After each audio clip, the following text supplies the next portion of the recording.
Yeah, I was wondering, because you just left out without telling me. It was because you probably figured you wouldn't be back in time. Yeah, I was worried about that.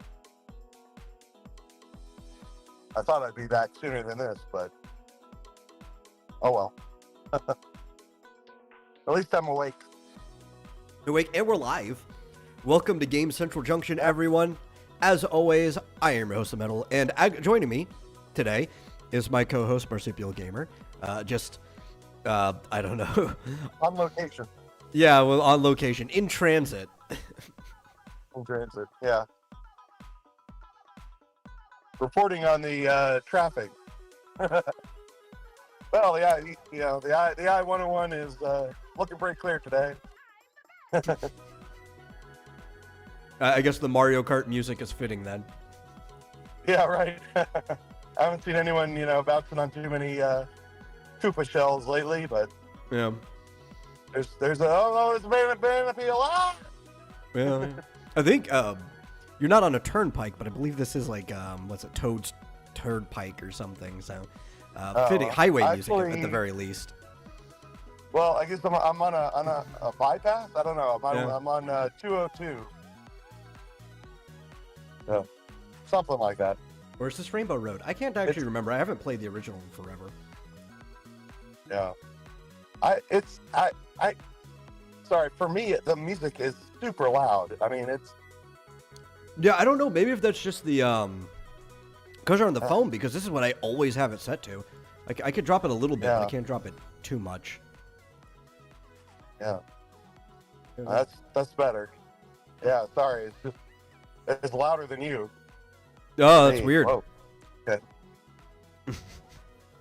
That is weird. Okay, that's better. That's better.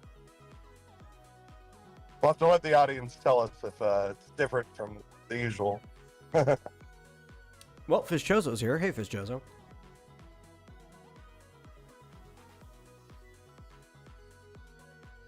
So what's going on? I'm eating Talking fries. games. Oh yeah. We'll do something for dinner afterwards, I guess. Well, I know you were curious because you were saying Peach really liked the fry sauce from Freddy's. Yeah. And I have to what do you say, think? it's Big Mac sauce. That's all it is. Oh really? It's got a little bit of a kick to it, but I feel like the Big Mac sauce, if you had it in this density and not just like lathered over your, they would probably have the same kick because most of it just comes from the mustard that's in it, like the vinegar. But Oh yeah. it's ketchup, mustard, the normal mix that you expect from that type of like burger fry sauce. Yeah. I have to say that my favorite is Johnny's Burgers and Fries. They have Never had it. amazing fry sauce. Did you hear me? Yeah. I just have never had it. Yeah, it's really, really good. We'll have to get that sometime. Fizz says you sound different. That's because he's on his phone in his car. That's why he sounds different. Yeah, let me know if there's like an echo or anything. Hopefully not. No, you sound fine. I don't... Just, Okay. on a slightly lower quality receiver than your studio mic you usually talk into. Yeah, and I didn't even bring my AirPods. I didn't bring my computer, my AirPods, anything. Because I thought I'd be back by now, but there's a little bit of traffic. Well, I'll be honest. You sound a little rough, but you sound way better than when you're on your AirPods. Oh, really? Yeah, that's probably just because like phone All receivers are pretty good. Like they're specifically engineered to try to pick up your voice, so Yeah. most people's phone receiver is better than like whatever shitty microphone they probably have. Yeah, I'm surprised at the AirPods because, I mean, You'd think the same. Would think that Apple would try and make those wonderful, but maybe the next version. Who knows? I guess they were concentrating on the, the speakers rather than the microphone aspect. Yeah. Because it probably figures well. like, well, if you really need a microphone, you could just use the one that's on the phone. Right. Well, I am getting off the highway now, so maybe I'll be able to speak without yelling and there'll be less noise. Apparently, Fizchozo, like many people, wants to talk about Assassin's Creed Shadows. It's not really something I'm interested in talking about. It's out now. Yeah. Most of what he's talking about I already knew because people's review copies and stuff they've had for the last week. I think that's when the embargo dropped so that you could get your week early reviews. You never want your embargo to drop on the day the thing comes out because you're hoping that reviews will sell it. But one of the crazy things that happened, I don't believe it was Nobunaga's wife that he could bang from what I've heard. It was his sister, which is even worse because one of Oda Nobunaga's sisters is actually like the ancestor of like 18 emperors of Japan. Oh, wow. Yeah. Yeah. So, you know, if that game hasn't shit on Japanese culture enough, you're actually going to insult the ancestor of their emperors.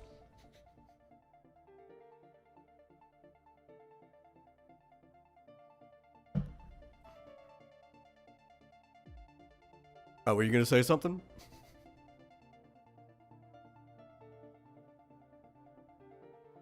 Oh, he's muted. Which, to insult the emperors, even though that would be non-divine lineage. Yes, I can hear you. You were muted for a second. Sorry about that.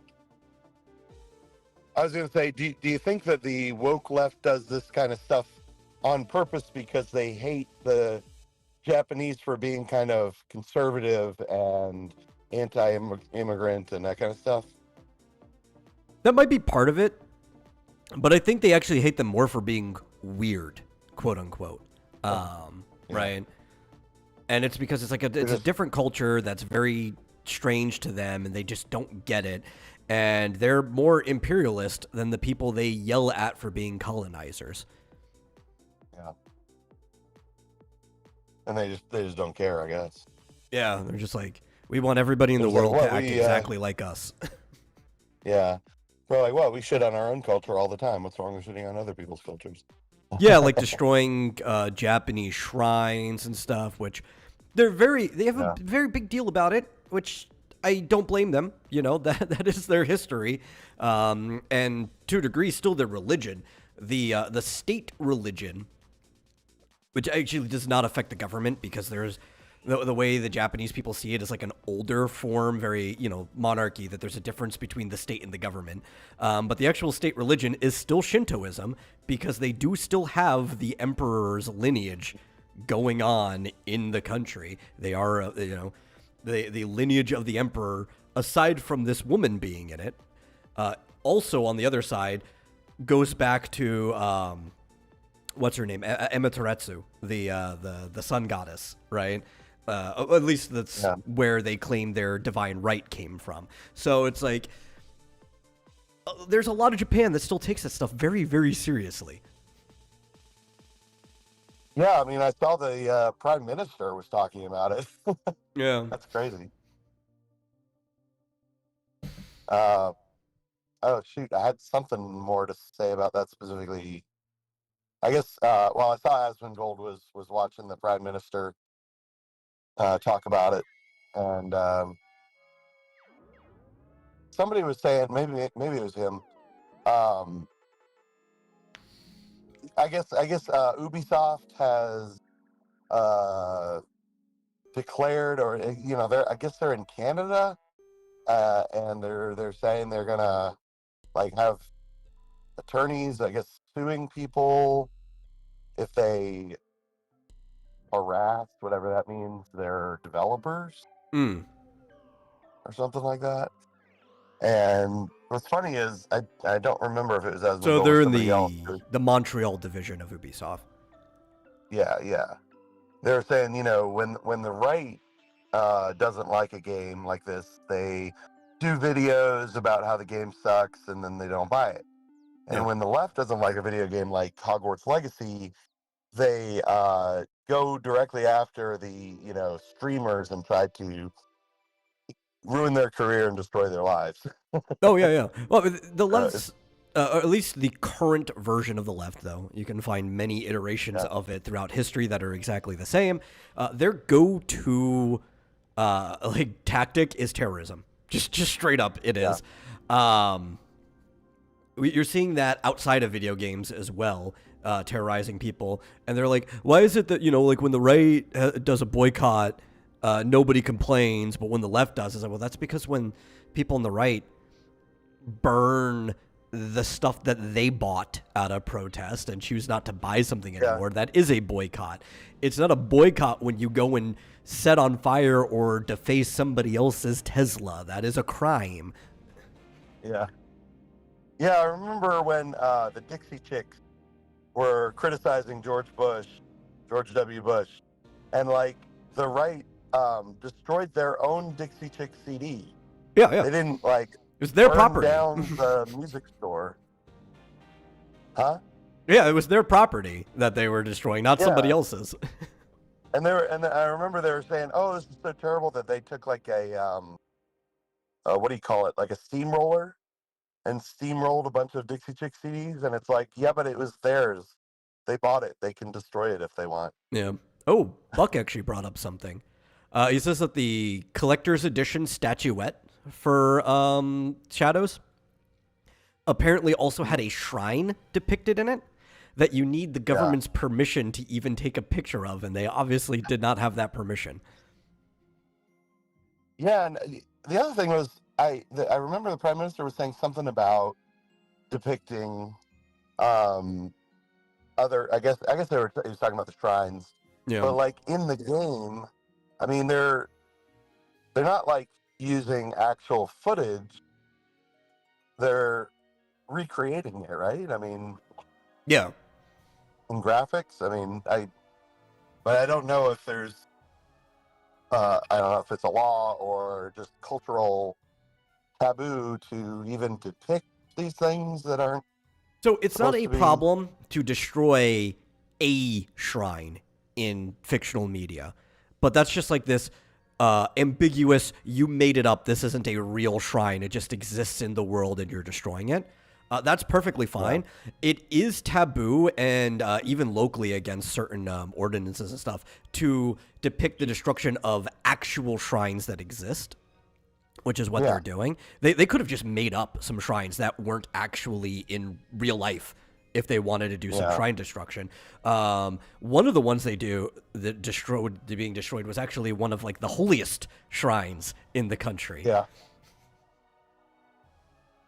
Yeah. And, obviously to us, it's a little bit strange. Like, depict whatever you want, destroy whatever you want. It's all pixels on a screen. What's the big deal? But, the Japanese certainly have a right to not like it. And I don't know if it's against the law, but, like you said, I guess there's ordinances. So I guess, does that mean they can't sell the game in that area? Or possibly. Does that mean that they could be sued for doing it at all? There are a couple shrines that are like just completely considered tourist destinations that are pretty open for depiction. You're still not allowed to destroy them in the media, so that would be a problem. But like most of those shrines that exist, though, the reason you need permission is, again, they're not tourist destinations, though if you are a respectful tourist, you can go to them and observe them like a normal person. But tourism and everything monetarily involving that shrine goes to keeping that shrine running. So if you get permission to take photos and to use the photos, then that's also going to be sending money to keeping the shrine running.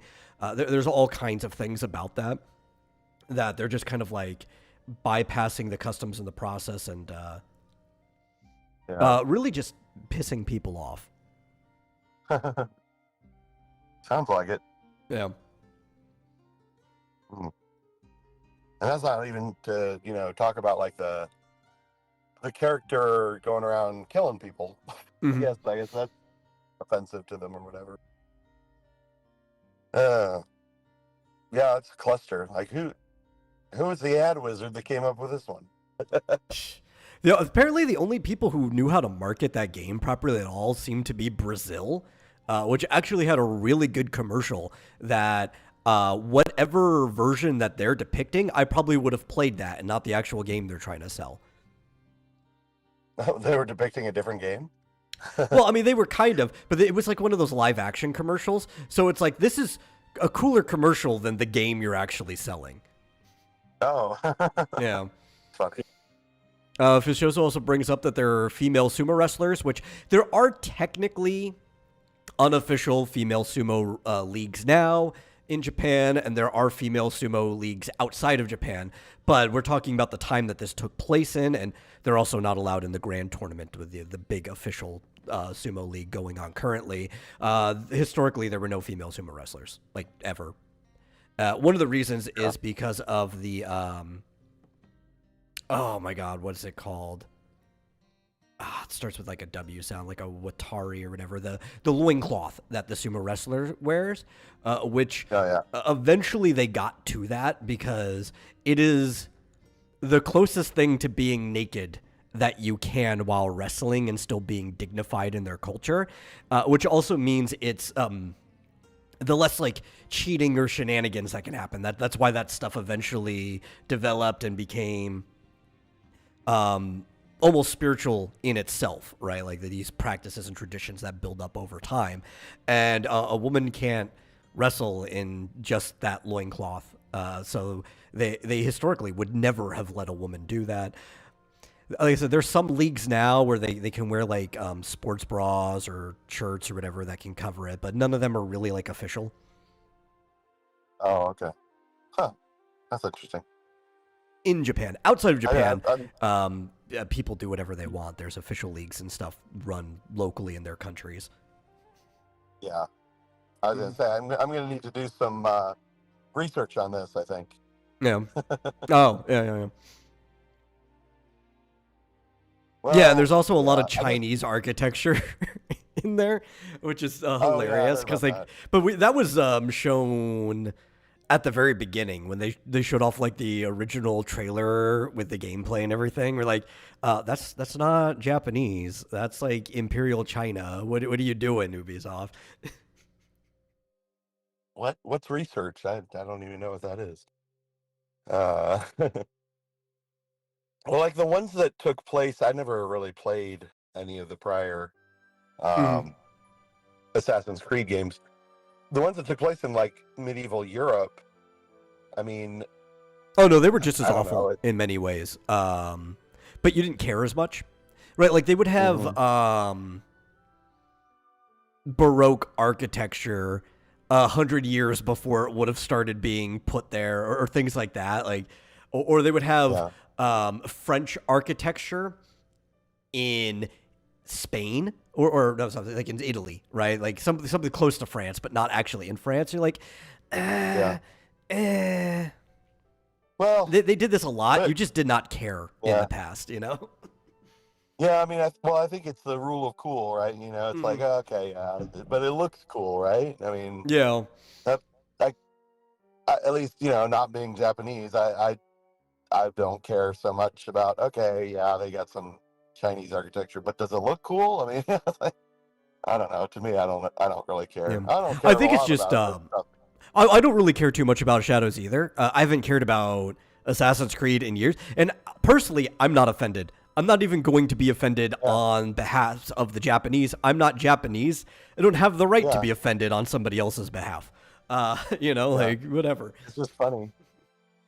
It is funny. It's funny because, like, you know, hey, look, I mean, if I'm gonna sit here, if I'm gonna defend, you know, Stellar Blade and say, you know what, if they want to depict, you know, sexy, practically naked women on it, great. You know, that's what I want. If other people don't want it, that don't play it. But you know, I kind of have the same thing here, but I think they've caused a lot of potential customers to not want to play it. So they specifically, part of it is not understanding the customs and cultural differences, because a lot of people in the West, which includes Europe, where Ubisoft's main headquarters is, even I think this is done in Ubisoft Montreal. Westerners just don't really care too much if you aren't depicting their culture accurately, or if you make some jokes or do some goofy stuff. In fact, part of that is kind of the history of Western culture is doing that stuff, right? But this is a cultural cross, and it's funny because they're not selling a game well in the place that the game is designed to sell well in.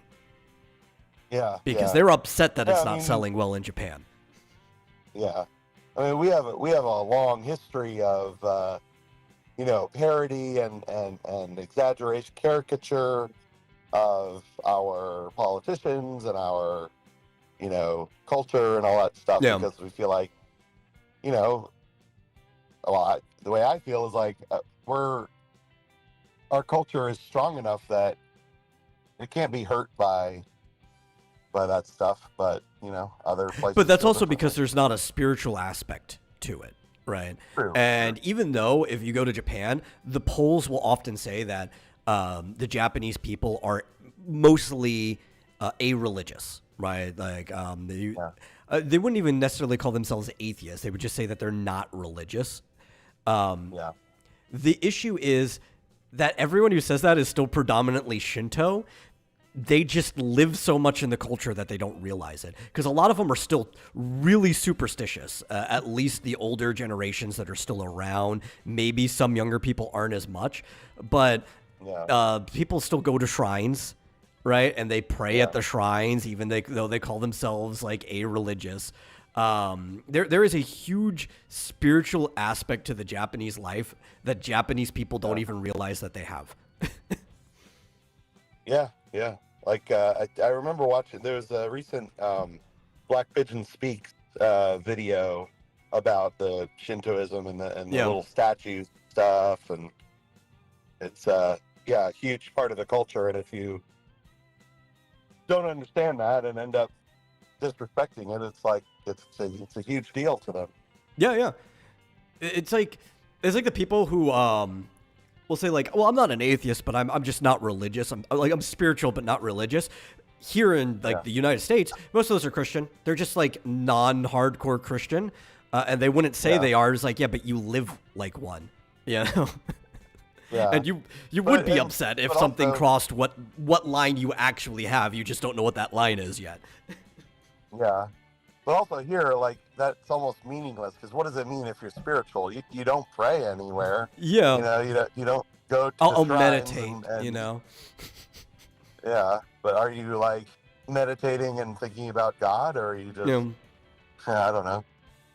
Well, they will just by like through extra steps, right? They'll be like, oh no, I think there's the universe is a being that I'm spiritually praying to. It's like, you're kind of describing some older depictions of God right there.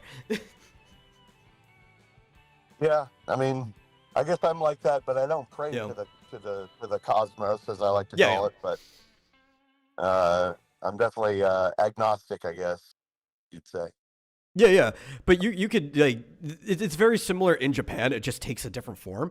If you were to ask somebody if they believe that the sun god literally does what the sun god does, they'd be like, no, right? The science, sun does its thing. Yet they will still go to the shrines and they'll hope, they'll hope like going to the shrine will manifest their good luck or whatever. That a lot of people will believe the fortunes that they get from the shrines that they paid for.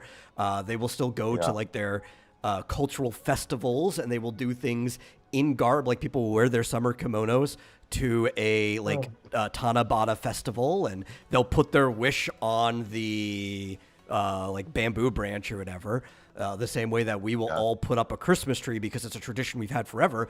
And if you're non-spiritual, then you will completely skip the Christmas tree, right? Because you don't care about it. But a lot of people, they're like, well, I have to have a Christmas tree. That's what we do, right? There's a spiritual aspect to traditions, even if you don't have like this outright belief in it. Yeah. I mean, I do Christmas every year, and I like to have the tree, but frankly, I plan to put a giant Magikarp on the top instead of an angel or Jesus or something. I usually put a star. I usually have a star. At least I have in the past.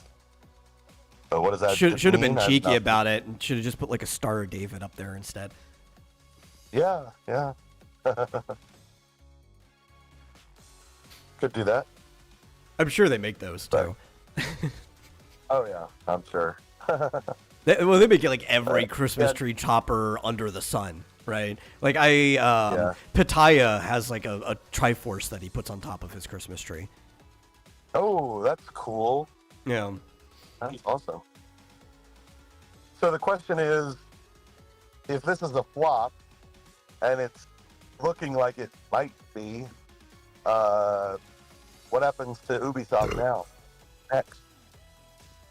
Well, the Tencent buyout is looking more possible. If they don't, a lot of their properties might get scalped if they have to declare bankruptcy, which they might have to declare a form of bankruptcy. That is looking like something that's on the table. And I know both EA and Microsoft are looking to buy some of their properties. Yeah. It seemed like I thought we talked about like a lot that a lot was riding on this game, and it seems like they really blew it. Yeah. I don't even know how, even if they did things right, this game would do well, right? Right, let's say first off, you shouldn't be using real people as your main characters in Assassin's Creed games. It's kind of counterintuitive to the whole like hidden assassin thing. You can have real people show up in the game. I think in one of them they had Kikero, or they used the modern pronunciation Cicero, show up in it. Like they had several different people show up in different games, and that's fine to have the actual people show up historically, but it kind of defeats the purpose of having an assassin to have like a known historical figure, even somebody who's just a blip mention, show up as a main character. They should just made one up. But like, I don't know, Odyssey seemed too far for me, and I guess they still had fans, but I thought the games were already going downhill, but Odyssey was where they just crossed the line. They had random just like myths that were real, and it's like, okay, I could maybe see these like mythical creatures being more real if you were going with the old lore for Assassin's Creed, and maybe you could just explain that all this mythical stuff was tied to the aliens and everything. But the lore has been so thrown out, trampled on, torn apart, pieced back together that basically there's no point in following from game to game, right? Like no game follows each other. It's almost like they all exist in different worlds now. Yeah, I remember there was some supernatural aspects, and then it seems like they got rid of all that, or it's just none of the games are connected at all. Yeah, I guess. Well, even like at the beginning, the more supernatural, I would probably put more in paranormal. It was sci-fi, right? Because they were talking about like there was the founders and the aliens, and it seems magical, but it's actually just technology you can't understand, that kind of like Jules Verne way. But then they did start bringing in like magic and stuff at a certain point. Like, what is this series? Yeah, they don't seem to have any kind of I don't know, series Bible, or any rules. Like Nintendo goes overboard with those kinds of rules. Like when they do like every Paper Mario, they have these really strict rules that kind of prevents them from innovating, in my opinion. But and they get like stricter over time. What's that? Yeah, and they get stricter over time, right? Like the whole you can't make up new named characters rule that got added after Super Paper Mario for no reason. Yeah. Ubisoft's kind of and then like Final Fantasy, they have this thing where each numbered one is completely separate and different, but they have they have the same tropes. They have the very similar. I mean, you can tell that it's part of this series. I mean, I guess Assassin's Creed has that somewhat, but it's how is it different from like other than sucking? How is it different from like the Ghost of Tsushima? It's like Yeah. Okay, so you run around and you use a sword and you fight people. Like, is it, what is uniquely Assassin's Creed about this game? Nothing. Nothing at all. Yeah, It's the parkour isn't like, even unique to it anymore, you know? Like, yeah, yeah. Now it's just a poor man's uh, uh, Ghost of Tsushima. yeah. Also, hey, Mike, Pretty, thanks for pretty dropping in. pathetic. Oh, thanks, Mike. Yeah, yeah. Fizz says Assassin's Creed has become transformed into Final Fantasy, but with different time periods instead of worlds. You know, the thing is, that idea would Well, not actually anymore. work really well, especially in the Japanese perspective, if you did it right. Right? Like, that's like the idea of Inuyasha, right? Where, like, the modern day is very normal, but then, like, all these yokai and stuff existed in the past. Like, you could do fun stuff with that if you just made something competent, and that's what you were actually aiming for, and it's not just, like, happenstance it became that way. Yeah. Well, and I mean, is there magic at all in this? I have no clue. I haven't played it. Yeah. This theme's pretty I mean, it grounded. doesn't. I don't know if like yokai show up or anything, Oni, Asura, anything like that. I don't know. Yeah, I mean, I definitely wouldn't call it a Final Fantasy because, like, first of all, Well, Final he's just Fantasy is explaining made by a how Japanese Final Fantasy has company. different worlds. It is like as a comparison. There. Oh, Yeah. yeah. It's like Yeah, that's- each time I get period it. is its own world. Yeah. Yeah, I got that. Yeah. Yeah, but at least with Final Fantasy, they're not gonna bow. Well, at least they haven't. Bowed to this pressure to artificially introduce diversity that doesn't even fit into their world. Yeah. They were heavily criticized for that. We actually have to thank individual devs for that in Final Fantasy because Square totally would have.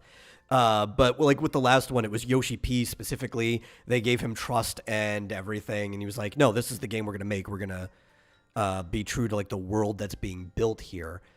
So it's good that there are devs with vision, even if I don't agree with the vision. Like I don't think 16 was a good vision, but at least it was a game with a vision. Yeah, they're not gonna like. I mean, and I don't recall ever seeing a Final Fantasy with like bizarrely out of place DEI bullshit. It's like, oh, what about Zaz in Final Fantasy 13? I mean, he belonged in the world. I mean, Also, he was more like natural. the only cool character in the whole game. Yeah, everyone loved him. Yeah. And everyone loved Barrett, and there's always sort of a natural, depending on the world. Yeah. There might be people from different areas. They wouldn't like suddenly pretend that a more of a white person or a black person was from Wutai, right? I mean, that was clearly like sort of the Asian area of Final Fantasy VII, right? Yeah, yeah. Well, so you can even say that technically Barrett was an example of that type of influence, but it was done with the developers doing it properly, right? He comes in with Sony's influence of Final Fantasy VII, looking at the Western audience. So 7 is kind of like the first one that has any influence towards the West, but they're like, okay, well, we're going to make a cool character that we want to put into the game, and we're going to make it natural, Yeah. And I mean, he was a really deep, interesting character because, he adopted Marlene and everything. And he was, all gung-ho about the terrorism thing, but he was trying, honestly, to make the world better for his adopted daughter. Yeah. So...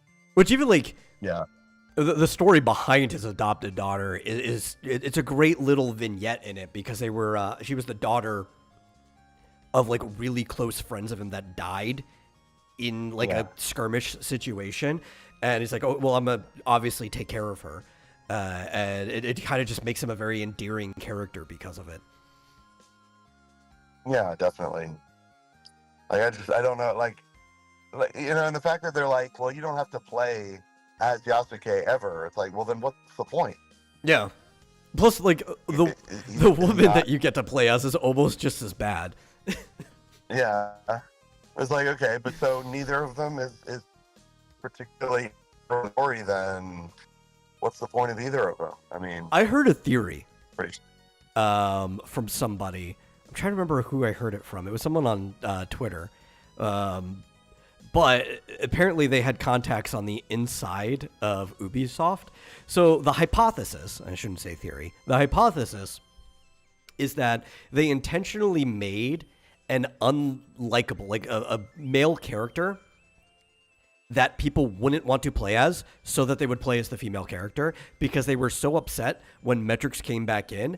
And in the last game, everybody just played as the dude.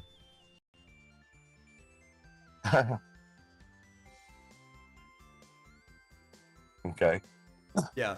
So I don't know. Well, I kind of like 52% believe that hypothesis. I think there's some truth behind yeah, it. could be 50-50. It's hard to say. Yeah. Yeah. It was like, well, okay, but then why would they make the unlikable character the diverse one? I don't know. Because they always do. Every time. Yeah. Which kind of says a lot about Hopefully. them, honestly. It's like every single time these people do something, they're only just ever outing themselves. Well, yeah, but and a lot of the time they make the female character very unlikable. Mm-hmm. But I mean, I guess that's because they're making it like them. Yeah, and they think the female character will be likable, but no, they never are. Yeah. Maybe in this case it was they have no respect for even black people. So we don't. So, I don't know. You're cutting out a bit.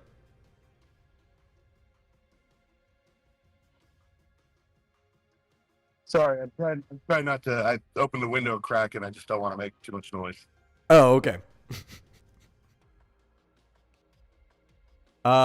We don't have to keep talking about this. I do have plenty of things pulled up. I wasn't even planning to talk about this at all. Well, this is the story of the day. It is. I It's think the we have to zeitgeist. talk about this a bit.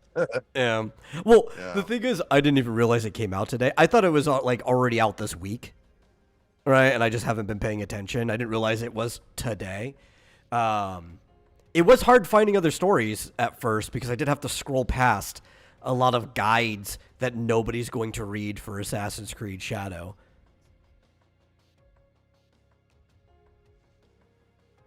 Yeah, I imagine it's not going to be real good for all these gaming websites that just all they seem to do is put out 100 guides to these things. Yeah, the day it comes out is like boom, boom, boom, boom. And it's like, yeah, sorry, your metrics are going to tank on this one. Fizz has a question that I think might actually be a good thing to answer. Why even have optional protagonists? Just make us play the ninja chick. Does anybody want to hack and slash their way through a Assassin's Creed game? Yeah, I actually don't get why they started going to the optional protagonist anyway. I kind of liked the first time where you had to play as both. Like, it wasn't even optional. You had to do things with both, was Syndicate, which was still not that good of a game, but it was better than like all the other games they were putting out at that time. And it was the brother and sister who were like underground thieves that had to become assassins. That made sense, having a boy and girl character, because you were writing the whole story around this sibling dynamic. But it was also different, right? It was like, oh, this is the game where you've got two people. You shouldn't do that for every game. And then eventually just became like, oh, well, we kind of want female protagonists, but we know people aren't going to play them, so we also have to have a choosable male protagonist. I think that's what it came down to. They think the game probably won't sell at all if they only have the female protagonist. Which only shows you how I've bad your heard that game is. I've heard that they were looking at the Yasuke option as being sort of like easy mode because he's like much easier to play with, but like Yeah, you're less it of an also assassin and more of a undermines the whole barbarian. Assassin's Creed. Yeah, it kind of undermines the Assassin's Creed thing. Like, I think it would have been better if they had only had the female protagonist if she's more difficult and has to do more stealth and, yeah, like, assassin-y thing. Yeah, you could really play into like the kunoichi nature of like maybe you have a whole mission where she has to pretend to be like a geisha in an inn to get close to somebody, you know? And you have to be careful. You could easily just trip up by letting your cover blow. But they don't want to do stuff like that. Yeah, of course not. That would be interesting. Yeah. You know what's weird, though, is like other games, if you actually look at Eastern games, you can have optional protagonists, and people will want to play as both, right? Or you can have games that are just led by women, and people will just play that game because they make games with good women.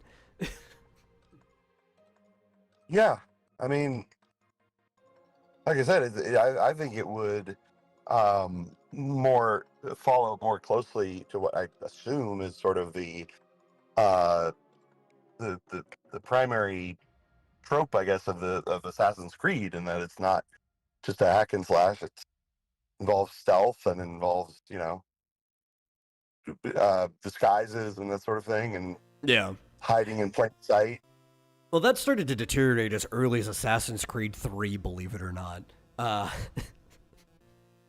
And then once we get to Black Flag, it's like all overboard, pun intended. Yeah, I don't get the pirate thing. I mean, but could have been good, but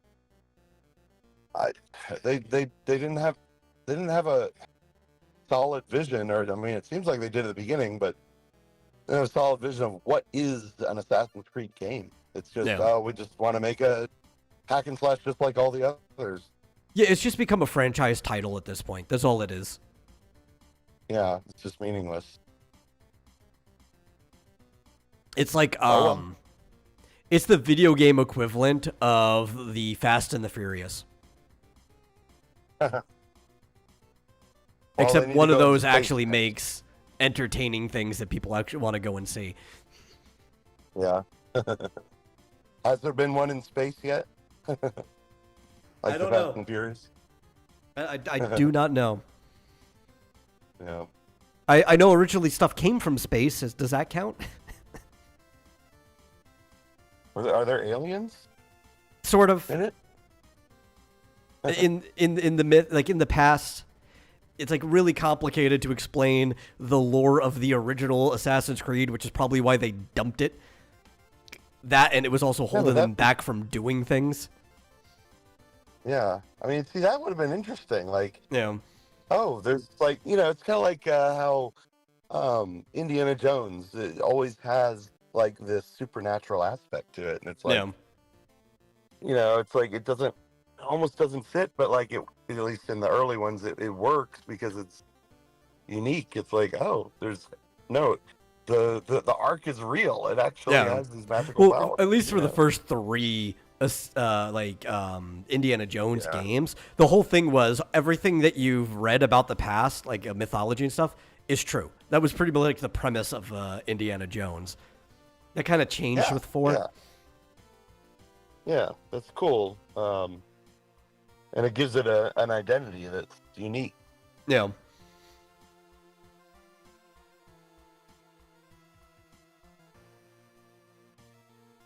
Yeah, Assassin's Creed doesn't have that at all. It doesn't have anything it can just hold on to, other than, I guess, it had a general look to characters for a while. Like, even when they showed up in other places, I think up until the Viking one, they still kind of had that whole hooded cloak and dagger look.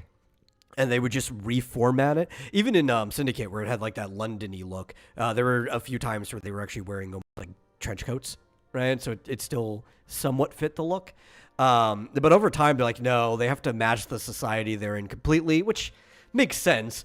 Honestly, if you took like the original Cloak and Dagger Assassin's Creed look and dropped them in the American Revolution, they would stick out like a sore thumb. They wouldn't be a very good hidden assassin. Though they did kind of still do that in the American Revolution one. But it doesn't even have that iconic look to it anymore. Just like, oh, no. Yasuke's going to dress like a samurai, you know? Why would we even keep to the assassin look? If you went with a ninja, you could have went with like this kind of like ninja redecorated version of the original Assassin's Creed like design.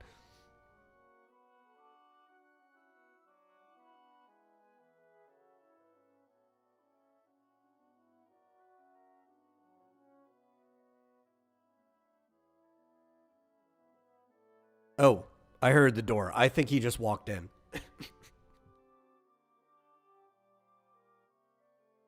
Yeah, I don't know.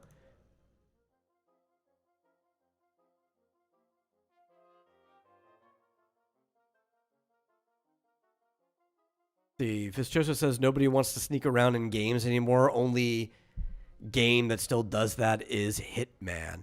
I don't know if that's true. It's the only big one. That's definitely true. It's the only like big series that still does that. Though we might see a revival because we're getting a Metal Gear Solid 3 remake. I don't know if it already came out or not, but the Metal Gear Solid Delta. Though, technically, stealth in Metal Gear is if there's nobody alive left to tell, then a rocket launcher can be stealthy. But we might see like a revamp in games like that. There's definitely some in the smaller like single A and indie scene. They're just harder to come by, and they're not necessarily the best quality. But I think most stealth isn't in like the dedicated stealth game genre anymore. A lot of it is mixed into other games. Some of them are top down. It's just like a subsection of the game. And I think, actually, is that kind of how stealth started, though? I think. I think the first stealth sections of games predate full stealth games.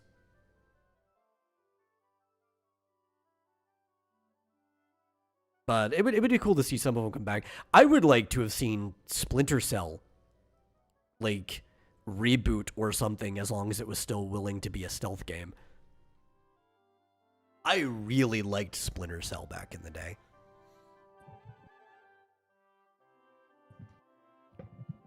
I gotta switch to my microphone here. Oh, okay. Unless I already did. Oh, yeah. Can you hear me? I can hear you. Does that sound good? Mm-hmm. Sounds fine.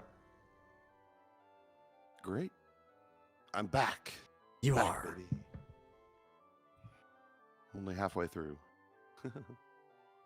Yeah. Here's. Are you content with the Shadows discussion? Do you have more to say on it? No, I don't think we have much more to say about that. No. I would say rest in pieces, Ubisoft. Yeah. Good riddance. Yeah.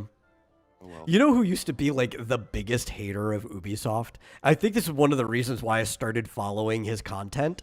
But he's just gone too crazy, and I don't care for literally anything he says these days. And that was Jim Sterling.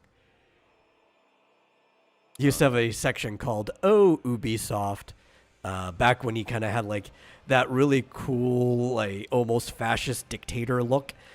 I thought he sold that appeal pretty well, but that dude just went off the rails.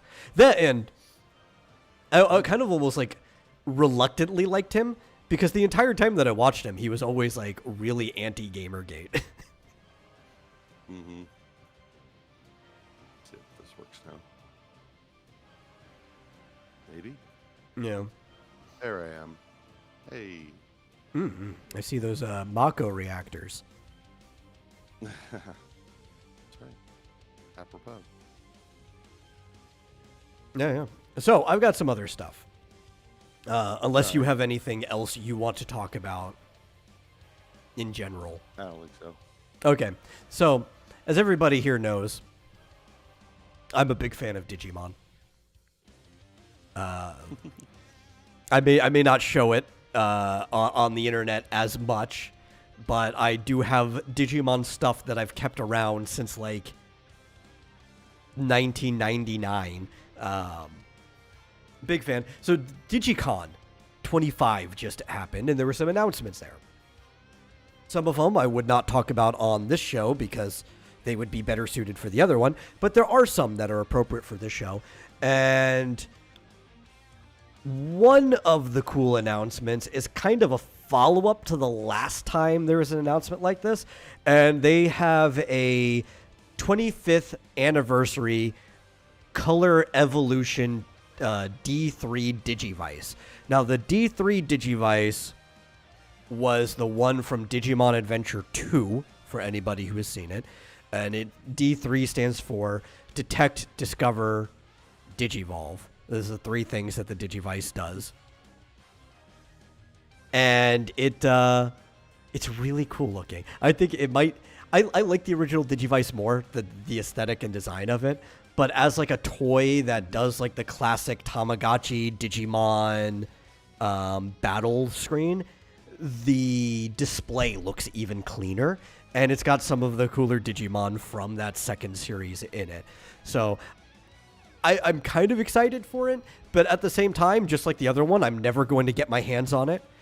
Even looking at it right now to pre-order it, it is $88. I'm like, this is something I will just appreciate its existence from afar. Yeah. But the other cool thing, something I actually probably will get to appreciate, is that Digimon is getting its own free-to-play mobile card game. So like a TCG video game that you could play on your phone, similar like how Pokemon does. And I used to play the old Digimon TCG. They've had more than one, but the currently running new one, when they revamped it, rebooted it, because it died for a while and they launched it again, is the same one I used to play. So it's the rules I'm somewhat familiar with. And this one is called Digimon Elysian. It's not spelt like Elysian, like the Elysian Fields or anything. It's Elysian, like you would spell the name Allison. I don't quite get that yet. Maybe we'll explain in game. But unlike the Pokemon trading card game, and one of the things that I've always disliked about it, it's not strictly a PvP game. It's actually going to have a story mode with a story written for the game that you can play on top of also having the PvP. So even if you have no interest against playing against some random person in the world, there will be a story mode that Digimon fans can enjoy. It'll be original. It'll just be a brand new story written for that game. So I am pretty excited for that. And there was some new footage from, what's that game? Time Stranger, the RPG that we looked at from the State of Play like a couple months back. Mm-hmm. There was some new footage for that. It's not really worth going over other than showing off like some really sick models where some of these Digimon have never looked better. So yes, if you're in that weird minority of people like me that happens to be Digimon fans, it is a good time to be a Digimon fan. They're coming out with a lot of stuff within these next few years. Yeah. Seems like it. Like it's making a resurgence. Yeah. Well, it's the 25th anniversary, I think. 25th, yeah. Digimon came out in 1997 originally. It was a toy by Bandai that was a version of Tamagotchi kind of meant to sell to boys. Did plenty of boys like Tamagotchi? Sure, but they didn't sell at the same rate that it did to girls. They're like, well, what do boys like? Well, boys like competition. They like battling and stuff. So we're going to make a competitive version of it. And they were called Digital Monster was the original name, shortened to Digimon. and you could get your little Digivice and you could connect them together and go head to head against your friends. And if they lost enough experience, they would de-digivolve back to a previous state. And we're celebrating the 25th anniversary of number 2, which is what that Digivice is. I'm trying to remember. Total anniversary, though, coming out in 97. This should be, what, year 28, I think? We'll be going on to 30 in a couple years.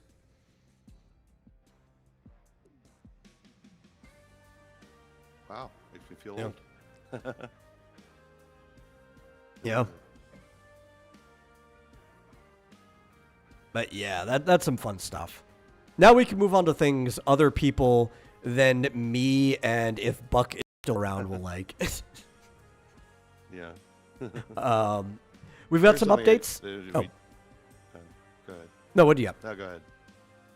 Oh, I was just gonna say I don't know if this was. I guess this was announced earlier than I thought. That I guess Fantasy Life I locked in a May 21st release date. Weren't they saying April for a while? And oh, I don't remember. You were the one keeping track of all that. yeah, but apparently I guess it was like a month ago they announced it would be May 21st. That seems like another delay, but Yeah. at least it's a date instead of a general month or quarter. Yeah, Fizchoso says that Digimon accidentally became a rival of Pokemon. Yes, it did. A lot of people, so even I mistook this for the longest time because I thought Digimon was older than it was, and people told me, they're like, Digimon actually predates Pokemon. It's like, only if you count the fact that Tamagotchi predates Pokemon. But no, Pokemon was 95, Digimon was 97. But they were planned completely separately from each other, right? Because it takes like a year or two to even get this stuff rolling into the toy market. So they did kind of accidentally become rivals, and Digimon does just have a lower appeal than Pokemon does. And it's because he says it does have the merchandising appeal because they aren't as cute, which is only half true, because some of these Digimon are pretty cute. I mean, look at Gatomon here. Gatomon is pretty damn cute. But Digimon can also become sexy. So they have that going for it. It's just Digimon's designed to appeal to boys, right? So it's rougher. Some of the monsters can be ugly, but like in a cool way, like a gross type of ugly, because boys like gross things. There's like Digimon that are literally just poop, right? Like bouncing poop with arms. Drawn in a cute way. But it's designed to appeal to boys, while Pokemon has more broad appeal regardless of what like gender you are, you know? Mm-hmm. But yeah. Do you have any faith that Fantasy Life is coming out at all this year, with the fact that they keep pushing it back? Yeah, I think this is it. I think this feels like the final. Because, I mean, they're even talking about, like, so it's coming out May 21st, but if you get the collector's edition, you get it May 18th, and it's, you know, specifics like that, and the specifics on the collector's edition, which they didn't talk about until a couple months ago. Feels like this is it. Yeah. This will be the release date. Well, that's good. So, because, I mean, yeah, if they delayed it anymore, it'd be like, okay, and now we have to change the date of the collector's edition, things like it. I think just release it. If it needs patches to, you know, as long as it's not totally game breaking. Yeah. As long as you have like a functional build, that's all you need. Yeah. It's a minimum viable product, man. Yeah. Get it out there. I don't know if you can order the collector's edition. If you can order it now, I'm gonna totally ordering it. Yeah. Then I can get it 3 days early. Yes. I'm trying to remember what it was. There was something that it's not appropriate for this show, but it was like, oh, that's something you might be interested in. Apparently, the 11-book box set, like the volume box set for the Twilight Princess manga, is like at the lowest price it's ever been.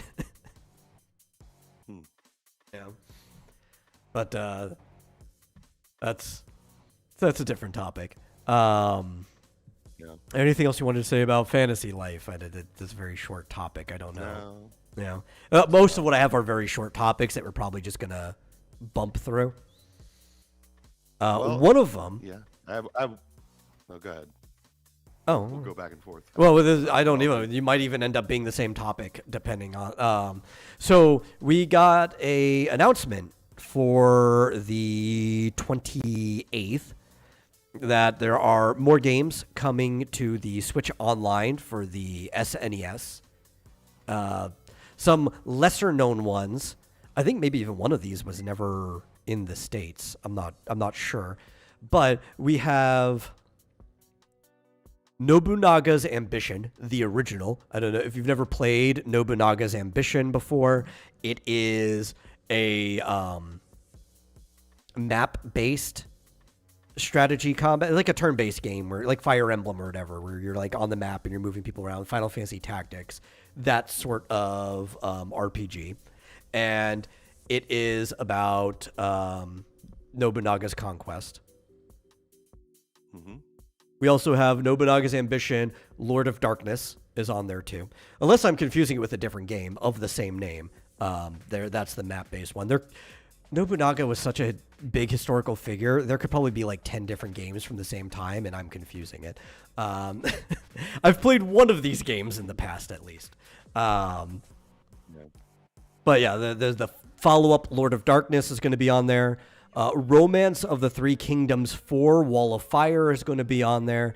And Uncharted Water, New Horizons will also be on here. All classic Super Nintendo games that by Koei Tecmo. I think at least 3 of these are.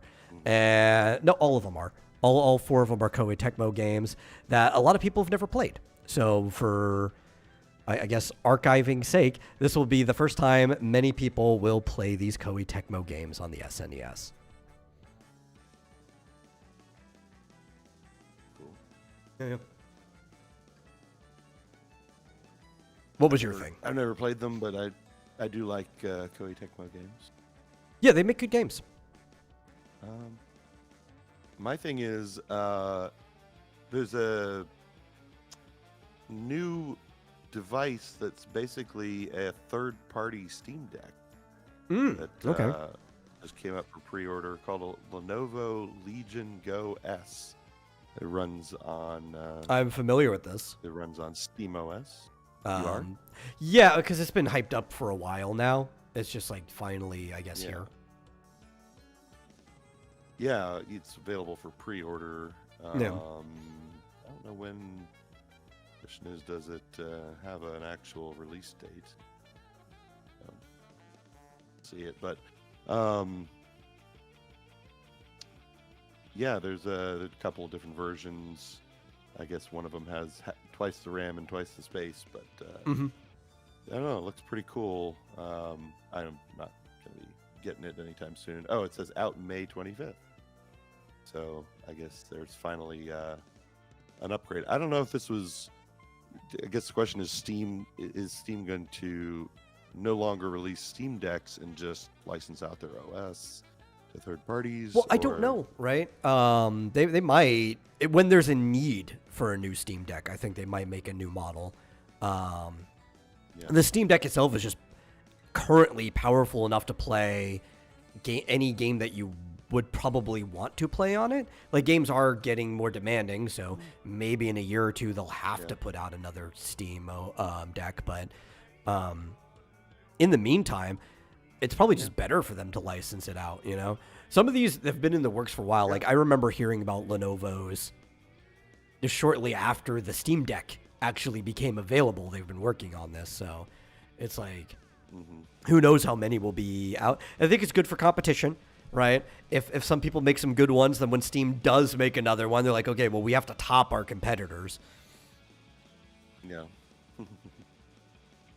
But it seems like, if you want a bit of a faster Steam Deck with, more space and more RAM and all that stuff, there's an option. Although Lenovo is a Chinese company now, right? Is it? By China. I don't know. It was originally IBM, whatever ThinkPads. They were bought out years and years ago by Lenovo, which is a Chinese company. Okay. Expect them to spy on you while you're playing your game. Yeah, I'm trying to... Yeah, they're Hong Kong. Which... Yeah.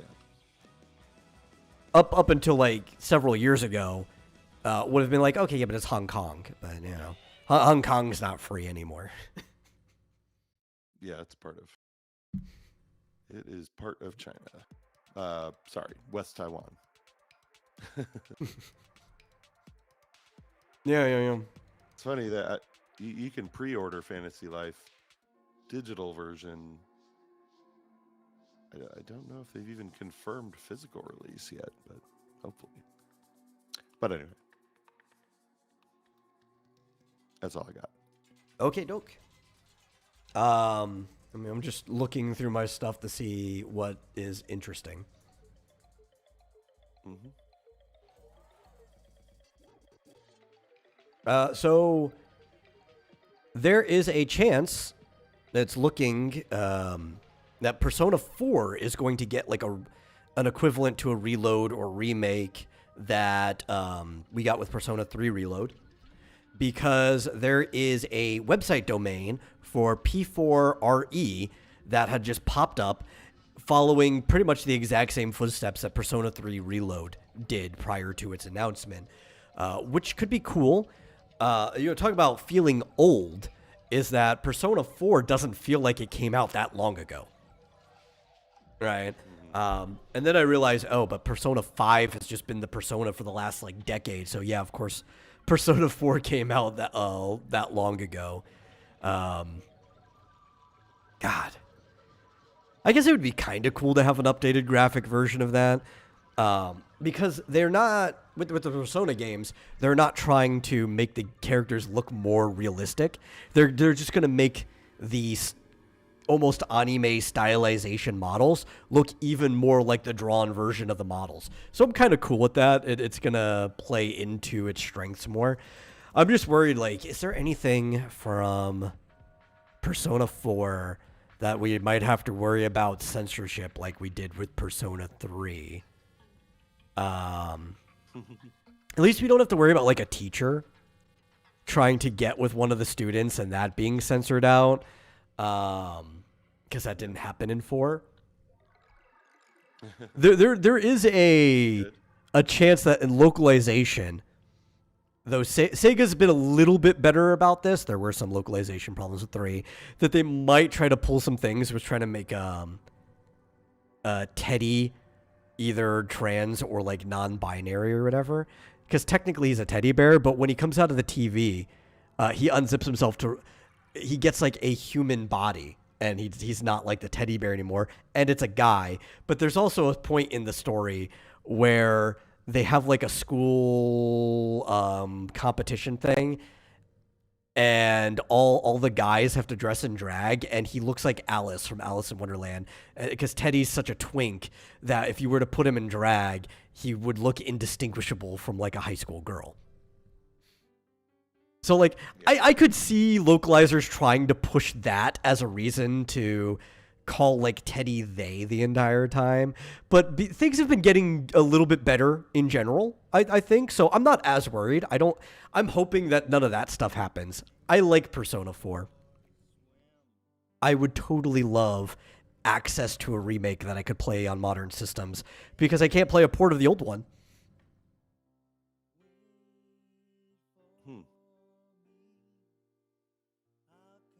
Or, instead of playing the game, you can always just watch the animation.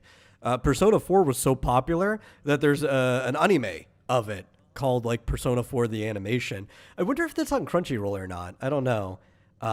It pretty much follows,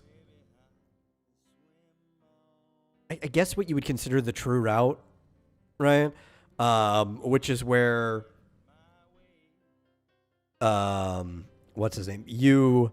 The main character doesn't really date everyone, but he's also kind of dating all the girls at the same time. But it doesn't end with there's like no actual confirmed romance in it, because they're trying to get the most out of the game as possible. And then there's like a movie that does the true ending. So it goes to like the false ending and then they go into the true ending. So it does kind of give you like the best quick digest version of the game if you watch the animation. But they're great. They're good RPGs. Yeah. I would even recommend Persona 3 Reload. Personally, I like Persona 3 more than 4. Even though I would probably say that 4 is a better game for many reasons. I just like 3 more. And despite the few problems with it, I've heard Reload's still just a fine game. Like, mechanically, it's still mostly exactly the same. You're going to get pretty much the entire experience from it. It was just, like, some stupid nitpicks here and there.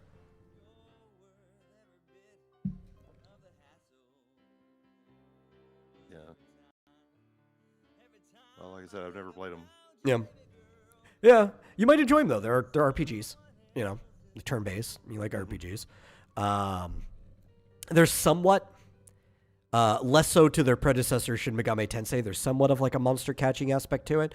The characters do get different personas that fight for them,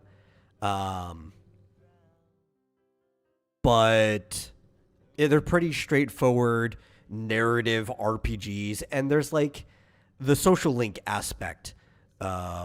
For both guys and girls in the game, but with the girls, it's kind of like there's a dating sim built into the game.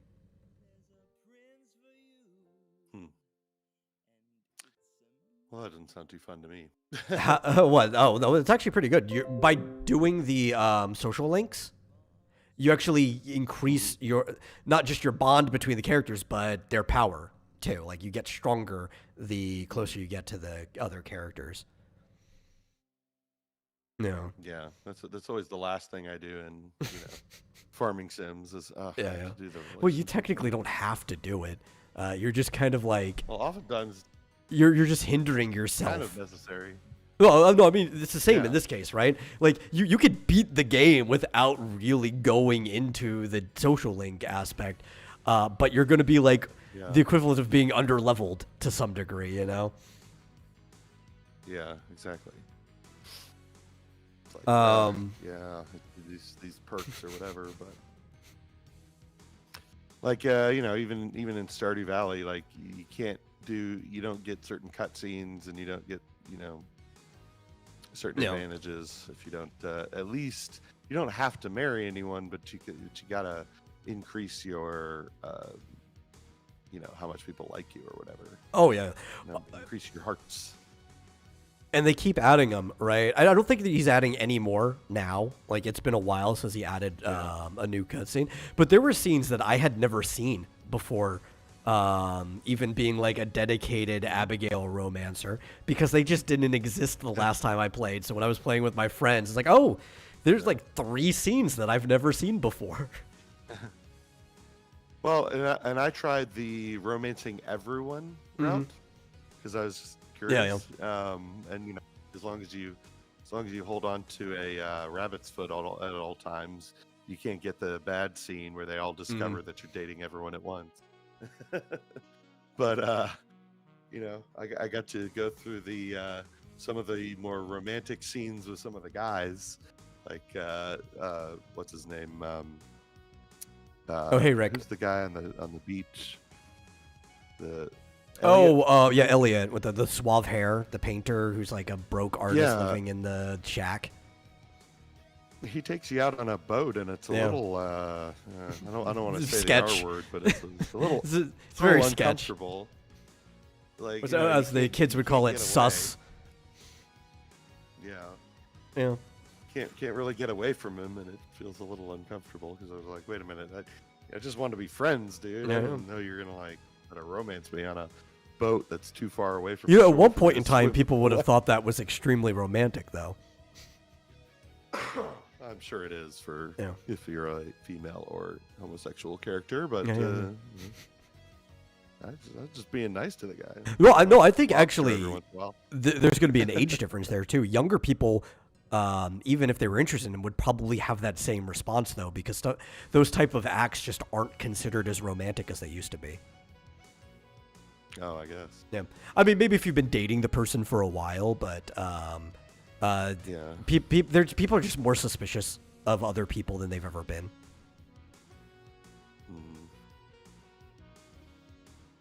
I guess the idea is to.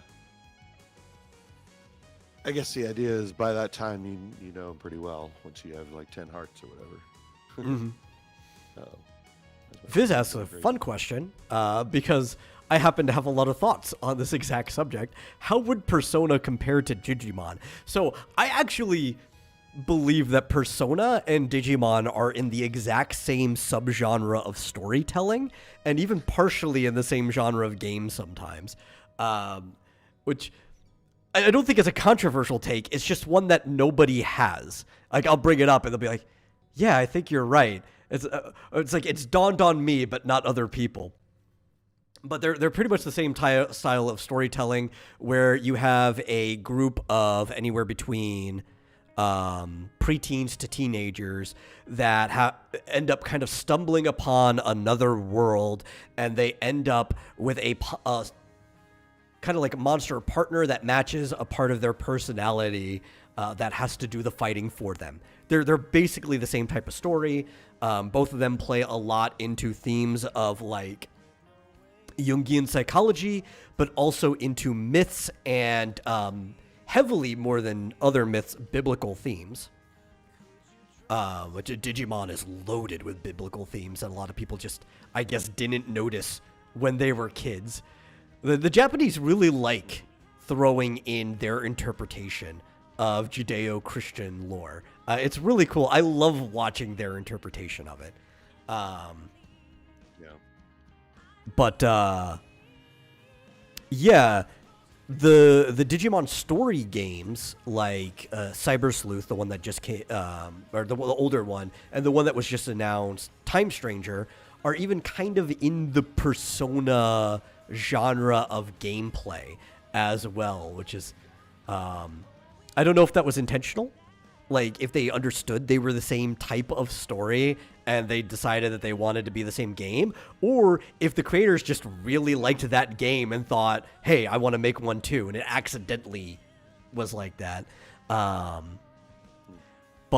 I would say Persona is definitely a more mature type of game, depending on your use of that term. I don't think it's super like immature type of maturity where it's like, oh, it's so immature only an adult could handle it, like Family Guy or something like that, where it's made for older audiences. They handle their themes really well and they take them seriously despite having a good sense of humor. And Digimon is definitely for a less mature audience. I technically, unless you're into stuff like that, I wouldn't even recommend adults get into Digimon, right? Like, if you liked it, if you're like me, it'd be like I wouldn't recommend an adult get into Power Rangers, but I'll still sometimes check into Power Rangers because I liked it when I was a kid. It's that type of situation. But Persona, though, as a series, I think retroactively, older adults could play it for the first time. It's not just for a teenage audience. But that is definitely the starting point. So one is like aimed at kids, the other is like teen and up. Yeah. Though Cyber Sleuth is kind of an exception to that, which is why you can put it closer to Persona. Even if you're not into getting into Digimon, Cyber Sleuth is kind of like a teen and up game. So I feel like it's one of the few things that an older audience member might appreciate, and then just like not dive further into Digimon after that. Or maybe the original Digimon world I could see an adult appreciating. It's still going to be a little cheesy, it's going to be kiddie, but the mechanical complexity of the RPG might intrigue some adults. But you're going to feel like you're in a story that's way below your belt. Yeah.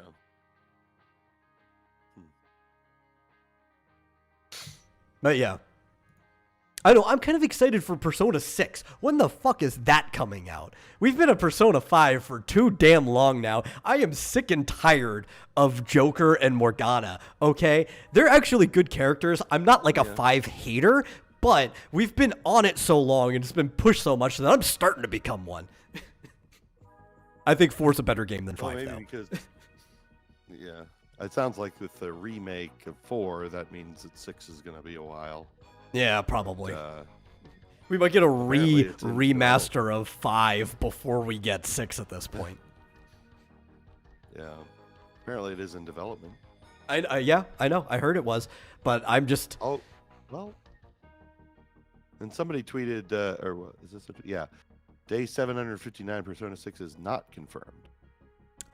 I don't think it's been officially confirmed, but I have heard from Atlas employees that they're working on it. Now, that might mean that they're just in the design stage, right? Like, there's some people doing concept art, some writing. No coders have even started on anything. And you could be in that pre-production design stage for fucking years. Nobody knows, you know? Yeah, I mean, it could be about as far along as Elder Scrolls 6. We have a JPEG. No, we don't even have that yet. At least, you know what? They're wetting whistle with other things, though. I thought we were going to get Persona 6 before we got Shin Megami Tensei 5. And we actually do have SMT 5. So things are moving in Atlas, and they do care about their other aspects of the franchise than just Persona, which kind of took over for a while. So I can't complain, right? And we got a remake of Nocturne. Persona 3 Reload happened recently. Like, there's plenty of stuff to do. Atlas, just where the fuck is Snowboard Kids? Why have you not made a Snowboard Kid game in like 2 decades? I want one. Yeah. I'm probably like one of 5 people that want a new Snowboard Kids game. That's why there's no new Snowboard Kids game. Yeah. Oh, well. Yeah. Hasn't been one since the 90s, right? Has there been? Well, no, there was one in the aughts that was a DS-only game called Snowboard Kids SBK, where it was like one of those many games where the subtitle to the game was just the shorthand for the game, like DMC Devil May Cry or whatever, right?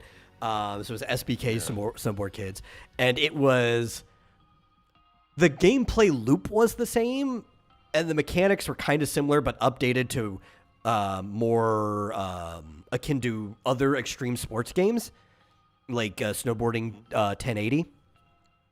But a lot of the characters were completely redesigned. They were not stylized in the cartoony look that the original 2 Snowboard Kid games had. It felt like a different beast, and I think it was even like offboarded to a third-party group to make it.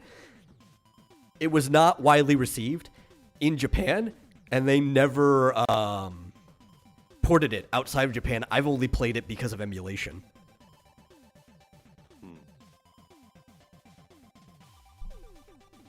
When was the original? The Snowboard Kids 2 is 99. Yeah, the original was like 96 or something. I don't know. They were both N64 games. They came out on the same system. I've never played them, nor even heard of them until you mentioned. Oh, they're great. They're really, if you like racing games, it's like the snowboard equivalent of Mario Kart, more or less, right? So every single the loop of the game is you'll end up going to a downhill snowboarding track. You'll go from the top to the bottom. There'll be curves, there'll be loops. It'll be like doing a lap of Mario Kart and stuff. Just everything's downhill. You do tricks to ramp up score, which you can use to buy items and stuff, which you'll end up passing items, right? There'll be like little boxes. There'll be red and blue items that do different things. One of them is like an offensive item. One's a defensive item. And you'll hit the bottom. And at the bottom, there is a, what's it called? The lift, right? There's a ski lift. And everybody's trying to get into this one little ski lift thing. You like sometimes have to make a line or whatever. So you do have that incentive to be the first to the bottom each lap. But you can catch up.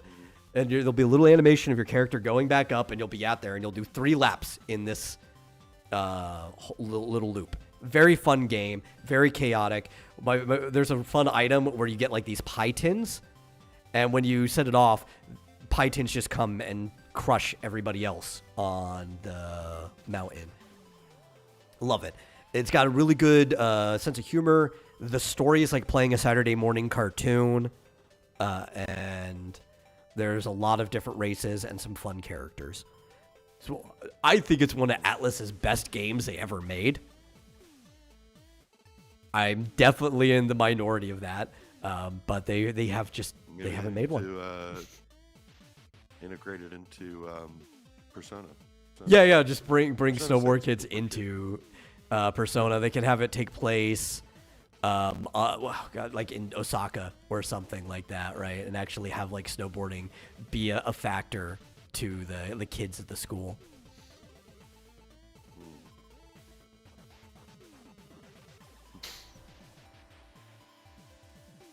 Well, and I see a lot of people saying they need to get Persona out of the high school. Why? Well, I actually can get why, because minors you're playing minors dating each other is probably one of the reasons. To me, you could possibly do a college age one and still kind of keep the social links the same, but the whole like high school social link aspect is one of the big driving factors that makes Persona different from just going and playing SMT or some other game.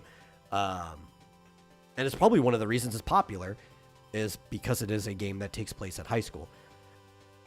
And I'll be the first one to say that I typically don't like high school as a setting. I think most things that use high school as a setting suck, but that doesn't mean everything that uses high school as a setting sucks. And I think Persona uses school very prominently, decisively, and sometimes even innovatively. They innovate on it, I think they have a vision centered around it, and they know what they're doing. Yeah, I get the feeling it's so that they don't look bad when they sexualize and gay up the characters. Yeah, probably. It's like a personal thing.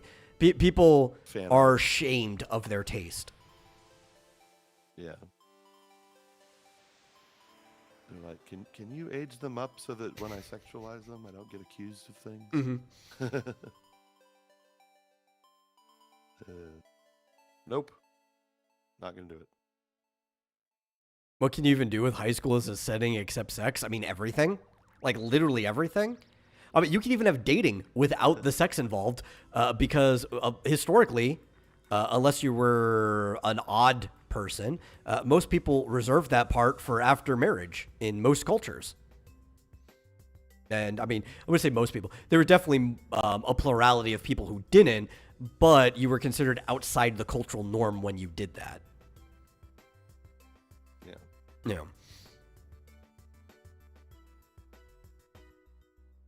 I mean, Persona doesn't have any sex in it, and all the games take place in high school. But there is dating. You can have dating without sex. True. Yeah.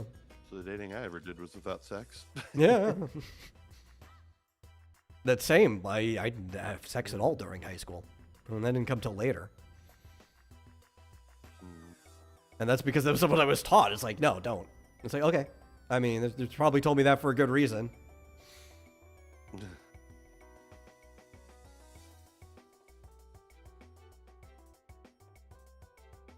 Oh, well, we're pretty much at the end. I don't know if there's anything cool to mention before we go. There's a teaser for a Lego Pokemon set that's coming out. So there's a Charizard.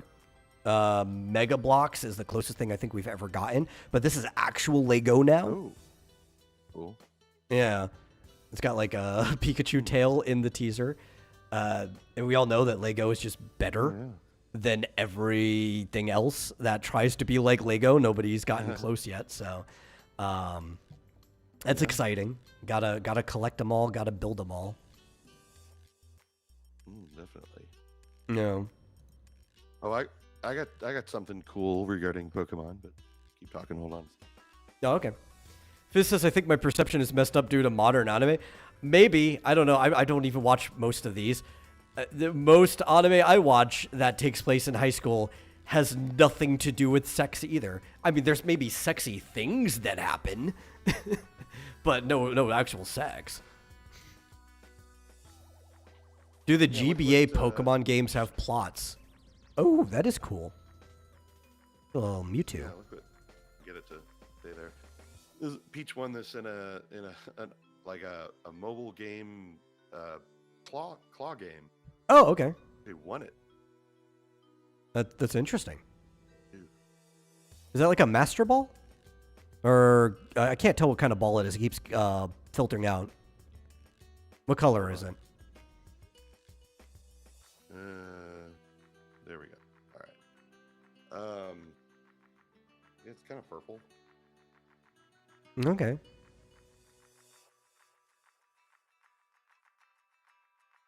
Yeah. Yeah, that's cool. Oh, that was really cool. I'm not allowed to open it though. That's fine. It's NRFB. Not mine. But yeah, it's it looks like it's Japanese too. It's all got Japanese. Yeah. So Apparently, people don't it's realize that Master Mewtwo is supposed to be a cat, just like a deformed cat. really? Because Mew is kind of like a cat, sort of. It's even kind of like the Mew is a cat sound, and Mewtwo is a deformed clone of Mew. And I think it's just because if you didn't know that, he kind of oddly has the same shape as a kangaroo. Yeah, yeah. And it does. It's funny, he folds up so you can put him in the Pokeball. Yeah. Fizz wants to know, when do Pokemon games start having plots beyond the basics? I mean, technically there was a plot to the original Pokemon game, but I guess it depends on like how complex you want the plot to be, right?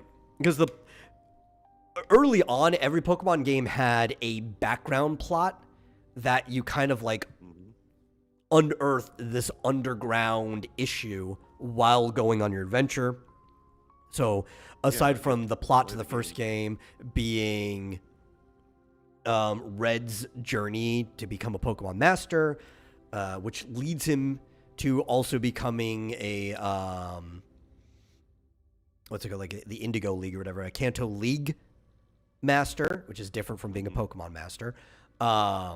He stumbles upon the Team Rocket organized crime, kind of like mob or whatever, that little issue going on, and ends up thwarting it in the process of getting the gym badges, because it turns out that their mob leader was the Viridian gym leader. You revisit stomping Team Rocket again in the second one, where it also turns out that your rival is the son of Giovanni the whole time. Then in the GBA ones, the plot does become more complex because it involves the rivalry between Team Magma and Team Aqua, and there's actually a lot of story components behind that, so that might be where your definition of a plot beyond the basics begins, Fizzjozo.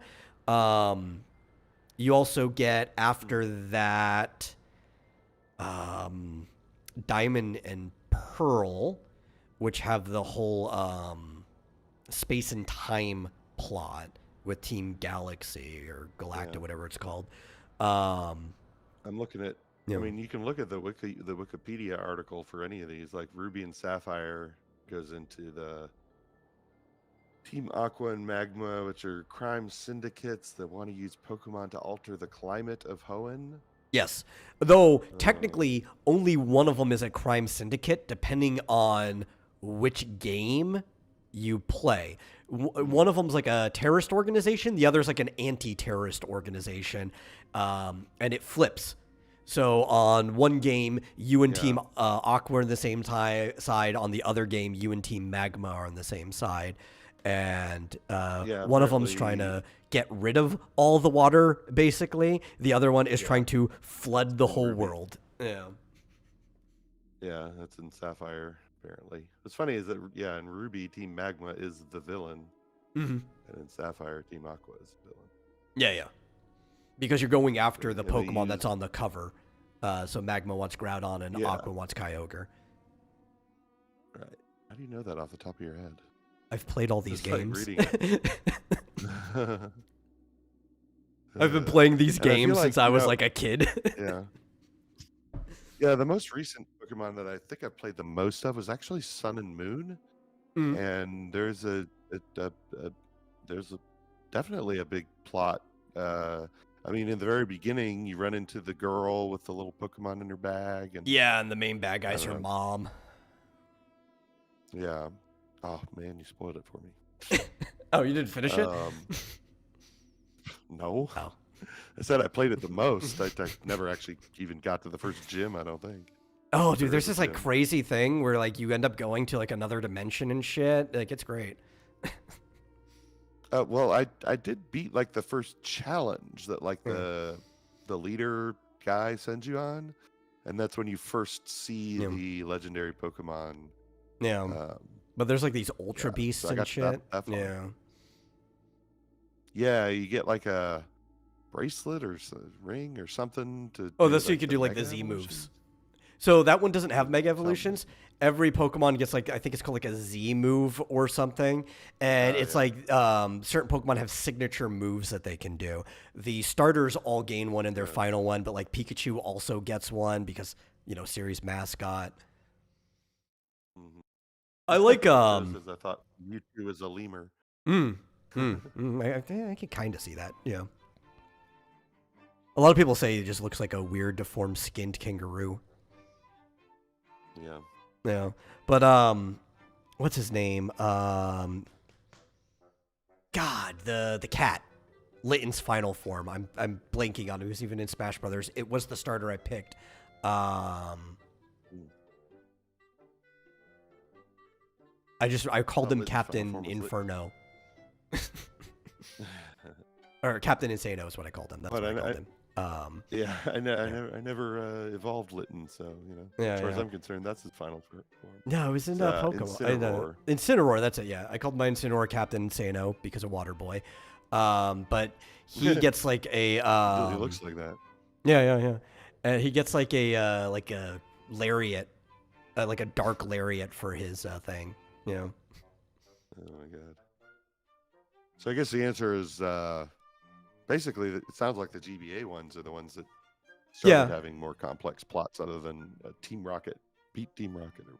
And I feel like they probably would have had him in the first one if historically Game Freak wasn't so bad at using the space of their games, right?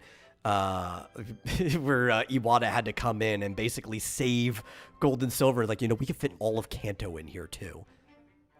Like if they were more competent that early on, which I don't really blame them. For the most part, they were kind of like a new studio, right? Like they didn't have experience.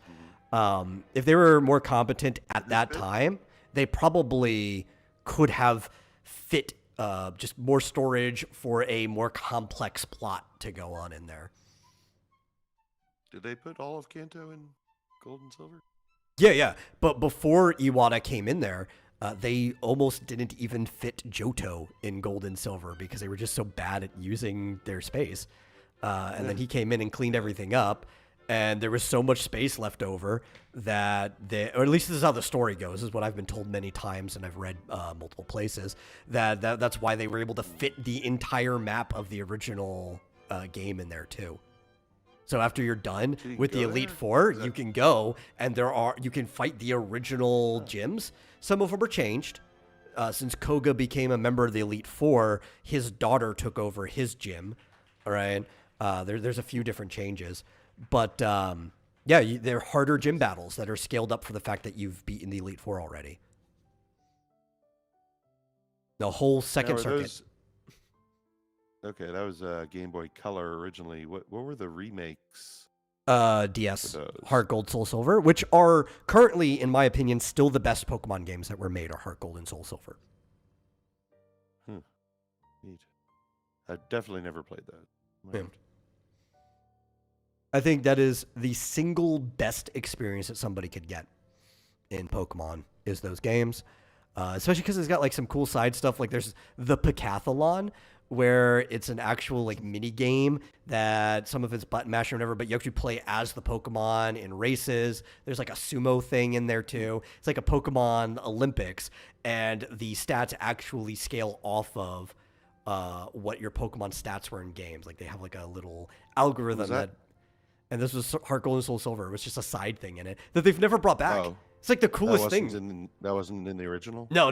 That was just for the remake. It was like one of the coolest things they ever made. It was like, Game Freak, bring back the Pokathlon. You don't even have to put it in a game. You know how they're doing like Pokemon Champions, which is their new Pokemon Stadium game that's going to be basically free to play but attached to home.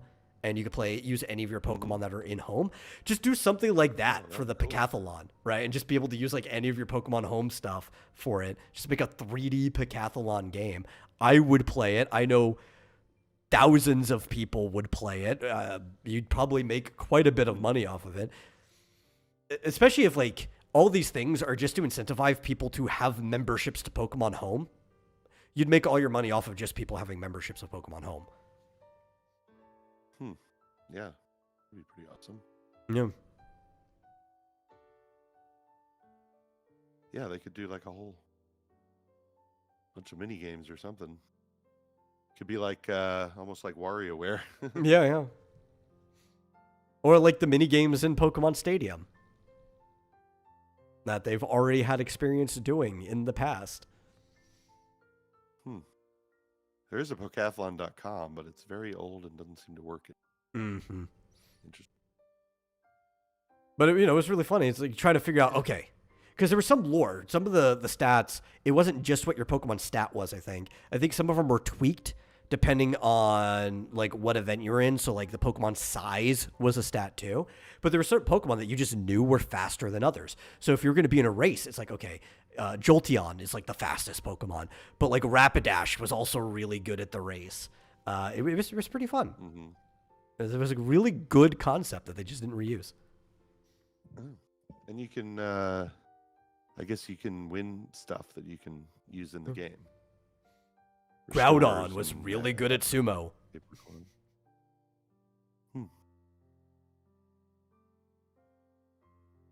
Cool. I didn't know about that. Learn something new. The thing is, I almost don't like recommending Heart Gold and Soul Silver to people as their first Pokemon game, because it's like, man, you just peaked right there. You're not going to want to go anywhere else afterwards. I can't start somebody at the top. Oh, well, maybe in the middle. Yeah, well, I've played enough to know that I don't like it, so yeah, I'll have to try that one. Maybe I'll like it. No, I told you, if there's any game you would like, it would actually be none of the main series games. It'd be Pokemon Coliseum, which gives you more of that straightforward JRPG kind of like narrative story progression of a game. Yeah, but it's on Nintendo 64? No, it's on GameCube, which is very emulatable. Yeah. But yeah, there's no other version of the game that can be played. It sucks. They need to port it. Damn it. Yeah, they need to port it to the Switch. Put it on. Yeah. Weird. Fish just wants to know, I guess we're running low on time, so this might be a good question to end it with. I mean, we're already over by running low on time, but we could go as long as we want. Are there any JRPGs besides Pokemon with a complete blank slate party? Tons, actually, depending on what you're into. The original Final Fantasy is a blank slate party. You pick which classes you want when you go into it. And it can be any combination of 4 characters of the 6 classes that are available, or jobs they call later. Final Fantasy Legend also is a blank slate party. That one's a little closer to Pokemon in a way, because your party members can die on you. So you can always go back to the guild and recruit new party members. So your party will probably change consistently throughout the game. Dragon Quest Monsters are like that as well. Shin Megami Tensei, you recruit demons throughout or the entire game, or in Japanese they call them Akuma as enemies. I think they're called Sakuna. if they're on your team. They're not Akuma anymore. I'm trying to remember what the name is if they're on your team. But translate to demons. And it's interesting. You have to actually negotiate and kind of like have a social link with the demons to get them on their party. So you have to learn the personality of different demon types, because sometimes insulting them might be the way to... Never thought that insulting somebody would be the way to recruit them. So that's kind of interesting. But there are tons of RPGs where you basically start with a blank slate party of whatever you want. Okay, we reconnected. We just... Oh, well, I mean, it did on Twitch at least. Oh my god, we've got like no network out of nowhere. Well, it's a good place to stop. I guess if I can actually stop the stream. I kind of have to wait till we're like reconnected before it'll actually let me stop the stream.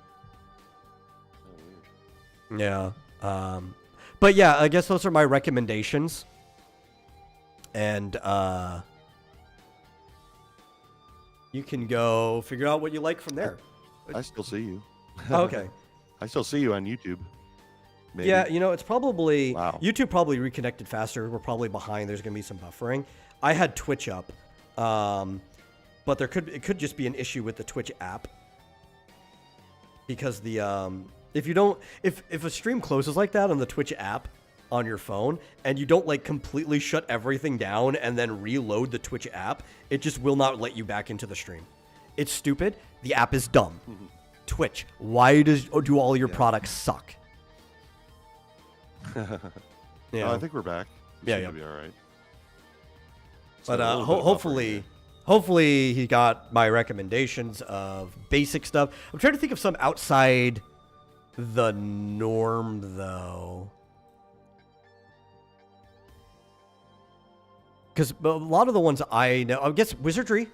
Actually, there's another good example. That's a JRPG that gives you kind of like a blank slate party throughout like every single game in the franchise. Well, I think. It's really a JRPG. It's just an RPG. It's All right, a well, RPG. I thought the company that made it was Japanese. Really? Yeah, I think so. Okay. And it follows... I mean, it's got a very Western look to it, but it follows most of the JRPG, like, mechanics and stuff from back then. Let me look. It's made by, originally, Surtick?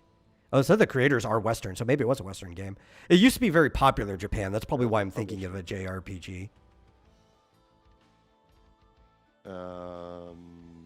But yeah, the creators are definitely Western. They've got, like, Western names. The creators were, like, two guys. Yeah, Greenberg and Woodhead. Yeah. Yeah.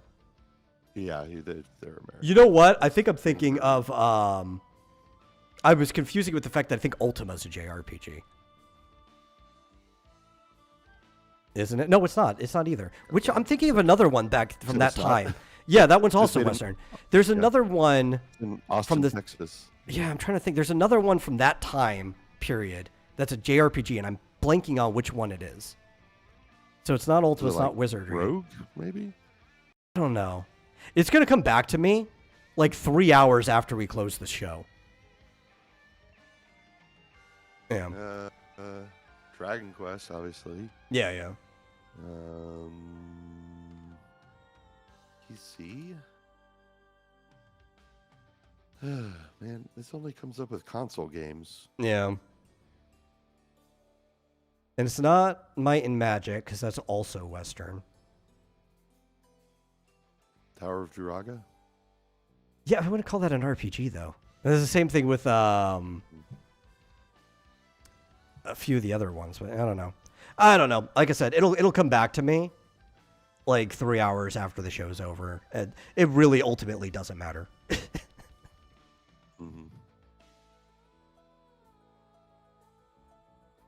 You know, people are saying the first JRPG was Dragon Quest.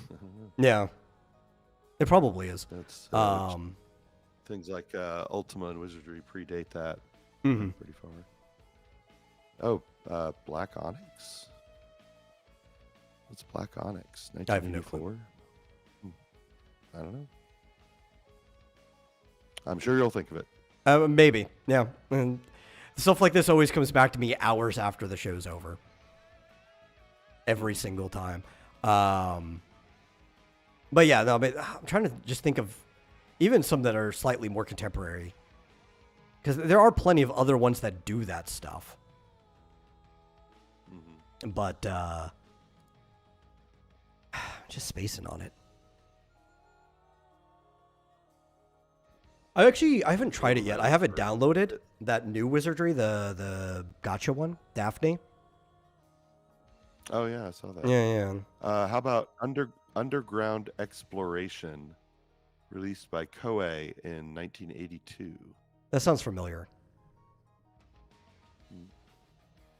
Maybe. Interesting. History of Eastern role-playing video games. Spy Daisakusen, April 1982. I don't know. Sword and Sorcery? Yeah. Sort of thing? Maybe. Secrets of Khufu? Wait, no, that sounds, let me look at that. That might be the one I'm thinking of, actually. It's also Koei. Yeah. 1983. Let me look at that. That sounds really familiar. Turn-based game. Yeah. You know what? I think this is actually the one I was thinking of. Yeah. Okay. Figured it out. Yeah, cool. We didn't have to wait several hours later.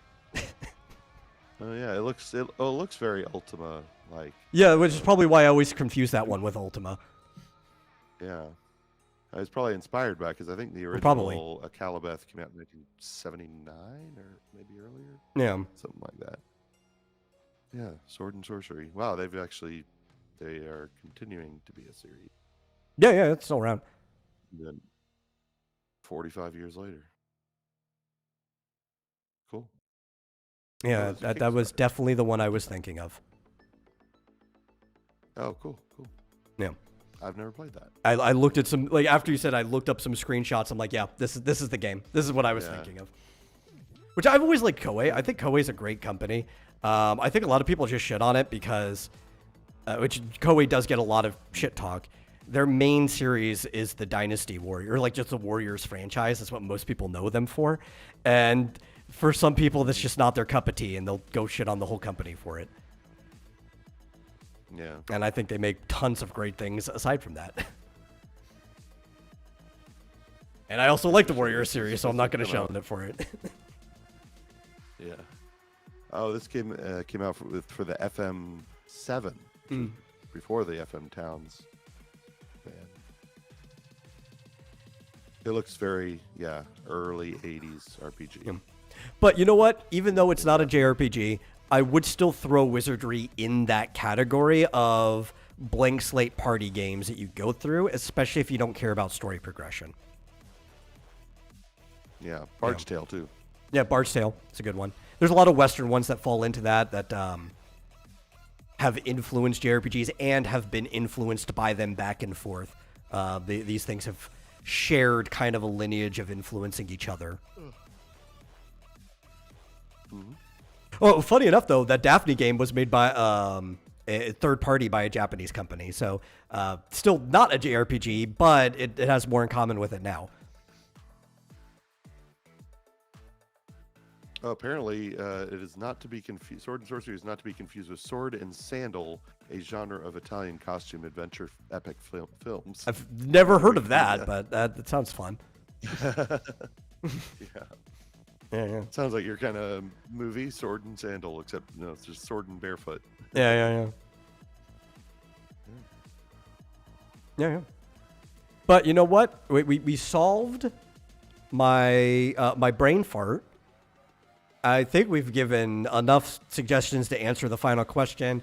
It is nearly, 10 showtime. So I think we should wrap this up. Thank you guys for watching. Hope you guys enjoy the show. If you do, please share it out with somebody else. Get more people here. And if you really enjoy it, consider giving a donation to streamlabs.com/vomitorium live. And we will see you guys no later than next Monday for Super Serial Showtime. And I'll be on the mic stand Sunday for people who are interested in retro comics, go over there, the Mike Walters channel. Cool. Yeah. Sounds good. See ya.